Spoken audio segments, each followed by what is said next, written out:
ये एक easy question SSC CGL pattern पर बेस्ड है। She donated the 1,000 rupees to the orphanage hoping it would make a difference. अब देखिए English में कोई जो अमाउंट होता है जैसे 1,000, लाख, 100, उसके आगे आर्टिकल द का प्रयोग हम करते हैं यदि वो अमाउंट डेफिनिट हो। जैसे 1,112 रुपए, अगर वो अमाउंट बिल्कुल स्पेसिफिक है तो हम आर्टिकल द का प्रयोग करेंगे। या जो अमाउंट की बात सेंटेंस में की जा रही है उसको पहली बार इंट्रोड्यूस नहीं किया गया है, उसका ऑलरेडी कहीं मेंशन हो चुका है, ठीक, उस केस में भी हम द आर्टिकल का प्रयोग करेंगे अमाउंट लिखते समय। और अगर वो अमाउंट फर्स्ट टाइम इंट्रोड्यूस हो रहा है, उसके पहले उसका कहीं मेंशन नहीं है, उस केस में हम आर्टिकल ए का प्रयोग करेंगे उस अमाउंट के पहले। या वो अमाउंट डेफिनिट ना हो, मतलब कुछ भी हो, 1,000 रुपए, लाख रुपए, मतलब एग्जैक्ट अमाउंट ना हो, उस केस में हम आर्टिकल ए का प्रयोग करेंगे। आइए एग्जाम्पल से समझते हैं। She donated the 1,000 rupees her parents had given her.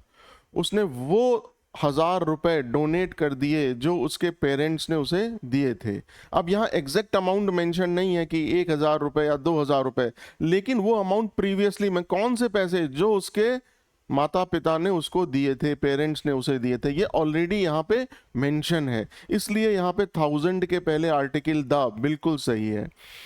आइए दूसरे एग्जाम्पल से समझते हैं। He finally paid me the 1,600 rupees. उसने फाइनली मुझे 1,600 रुपए लौटा दिए या पे कर दिए। अब यहाँ पे अमाउंट जो है देखिए एग्जैक्ट मेंशन है, 1,000 के आगे 1 लगा है, 1,600 रुपीज, 1,600 रुपए। अब चूंकि एग्जैक्ट अमाउंट मेंशन है इसलिए यहाँ पे आर्टिकल द बिल्कुल सही है।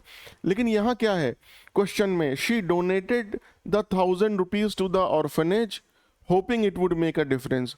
उसने 1,000 रुपए अनाथालय को दान कर दिए। अब ना तो यहाँ ये लिखा है कि ये 1,000 है, 2,000 है, 3,000 है, और ना ही यहाँ पर कहीं मेंशन है ऑलरेडी। जैसे देखिए यहाँ पे मेंशन था कि वो पैसे जो उसके माता पिता ने दिए थे।